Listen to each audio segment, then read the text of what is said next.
We found a very nice cove today, guys. At Folsom Lake. This tree is blocking the sun right now, giving us nice shade. And what's going to happen is, as the sun continues to go down behind us, that shadow is going to move out. And we're going to see basically what I call a reverse sunset on this hillside over across the water here. So there's going to be a shadow that's going to move away from us across the water. It's going to start at the bottom of that hill and work its way all the way to the top.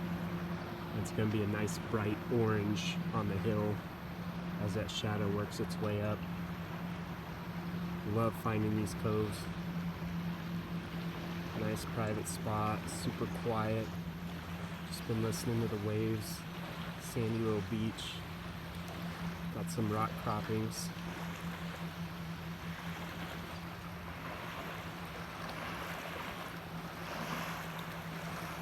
Got the wife and the dog with me. Barbecued some burgers. Had the sister-in-law and her new fiance. They just got engaged. It's been a good day, guys. Hope you're all having a good one. See you next time.